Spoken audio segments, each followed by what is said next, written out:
Hey, everybody. Welcome to the Buck Brief here at the RNC. I am coming to you live from Milwaukee right now. I'm here on the convention floor, and it is day one. Now, we are going to dive into the VP pick, although I have to tell you, I don't know who it is as I talk to you right now, but I think I do.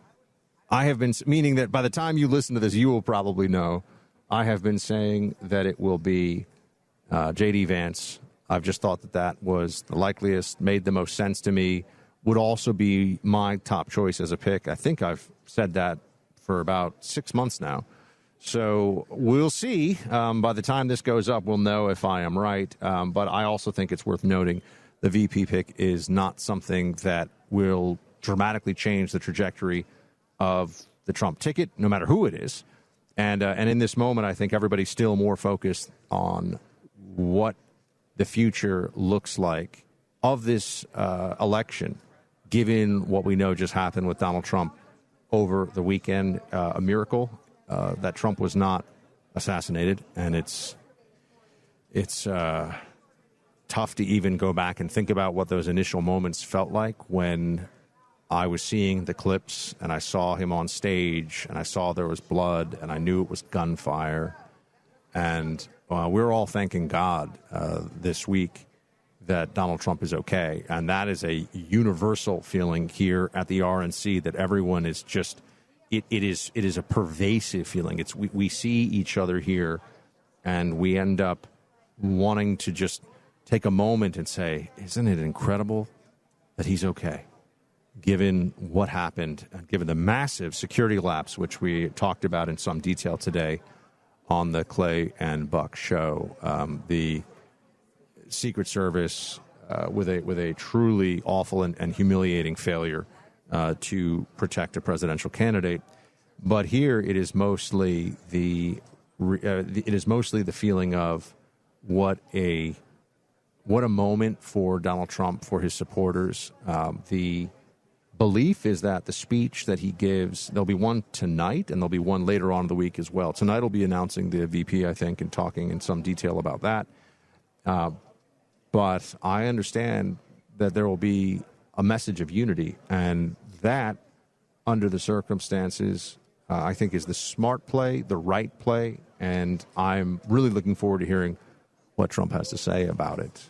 Because right now, the country, even though we avoided a national catastrophe on Saturday just by an inch, right now the country needs a feeling of leadership, of calm, of optimism for our future, of sound and serious governance. And I do believe that that is what Donald Trump will deliver. His hero's arc here, his hero's journey of becoming president starting in 2016, when they said there was a 97% chance, the New York Times said that, on the day of his election, they said there was a 97% chance he would lose.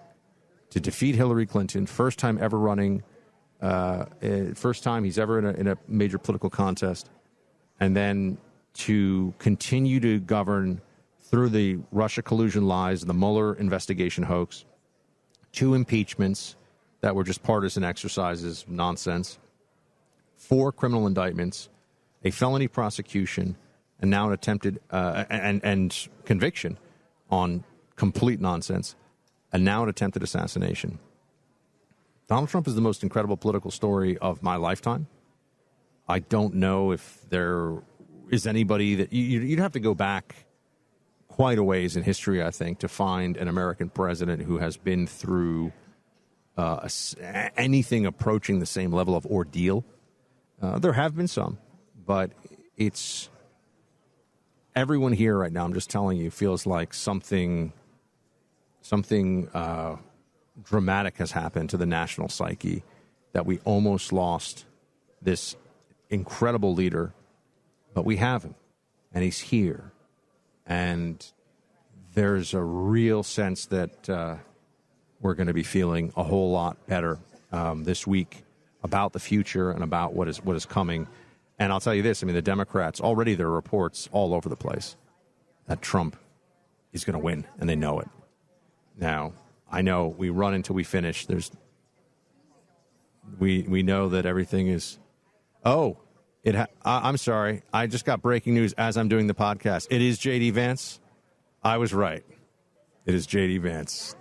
That's kind of fun as I'm taping this podcast that we find out JD Vance is the VP. Let me dive into my incredible prediction, if I may say so. Probably the best prediction of all predictions made on the podcast. Some people were saying it would be Noam. Some people were saying it would be Rubio, but probably not. The best, JD Vance. It's JD Vance, everybody. And no, I'm being serious. It is JD Vance. My team just told me as I'm recording this, so that's fun. We got that breaking news. It is JD. Congrats to him, by the way. That's an amazing. Wow. I was just talking about political arcs and historical accomplishments and of different politicians, and for JD Vance to be in that position now as Trump's VP, wow, good for him. He's an impressive guy. I remember reading Hillbilly Elegy and thinking, wow, this is, well, obviously it's a very good book, huge bestseller, but JD is who the base wanted, and I think that Trump making that pick to show that we're going to go with somebody that the base wants right now, we're not trying some third way stuff, is powerful. Let me get into a little more of the JD situation here in a moment. The VP picked while I'm on air. Sorry, I know I started out saying we don't know. But, a good friend and business partner of mine did something really interesting. His name is Porter Stansberry. And about a decade ago, I started working with Porter. We did a podcast together. And he's a millionaire many, many, many times over. And he's a guy who really understands money in the markets. But he decided to cut his salary as the CEO of a publicly traded company to $1 because he says there's a better way to save and get paid. It's a new form of money in America, and it's making some people wildly rich. Now, it's not gold or Bitcoin. Porter says what's interesting is that while every American is legally entitled to use the secret currency, few know much about it. Porter's hoping to change that. He says it's critical to understand how America's new money works. I strongly recommend you check out Porter's latest detailed presentation online at secretcurrency2024.com. He details how to protect and grow your wealth in the years to come using America's new money. I doubt you'll see this opportunity discussed anywhere else. Take a few minutes, check out Porter's fascinating insights. Go to secretcurrency2024.com. That's secretcurrency2024.com. Wow. JD Vance is the vice president. That is pretty incredible. I knew it was going to happen, and as you know, as you have heard me say on this show so many times, it will be JD Vance. It is JD Vance. And so let's get into this. Why does this make sense? A new generation of MAGA, however you want to say it, a new generation of Make America Great Again leadership. JD Vance is a very high wattage guy. That's my way of saying very smart. I know, it's like, where did I get that from? I don't even know, but he's very smart, very capable. He's a Marine. He went to Yale Law School. He's got an incredible resume. And I think that he'll learn a lot from being in Trump's orbit as his VP. And I think we know that in 2 years, in 4 years, JD would be very high on the list of people who might be running for the Republican nomination. So I think it's a really strong pick. Obviously, it's the one that I had been saying should happen and will happen. Rarely in politics does should and will coincide, but it seems to have this time around. So I will take that as a victory all around. And I think this is great news from the RNC, a great start to things here. So, yeah, exciting stuff. From our sponsor, IFCJ, since the start of the Swords of Iron War in Israel on October 7th, we've seen death and destruction in the Holy Land. For more than 40 years, the International Fellowship of Christians and Jews has been on the ground in Israel, and within hours of the war starting and every day since, they've been feeding the hungry and protecting the vulnerable. The attacks continue in the north and the south of Israel, but there are resilient survivors who bravely share their stories in a series the Fellowship calls Faces of Iron. Survivors like Shuki. On October 7th, Shuki saved himself and 8 others. When Hamas invaded, Shuki and 8 others ran to a bomb shelter. All that stood between life and death was the door of that shelter. He held the door for nearly 6 hours, never letting go of the handle. Christians like you support Israel through the International Fellowship of Christians and Jews. It's this support that helps these survivors remain steadfast and strong. To hear more stories like this one and show your support, visit supportifcj.org. That's supportifcj.org. Well, a great first day here at the RNC. JD Vance is the vice president. Just happened while I was on the air here recording.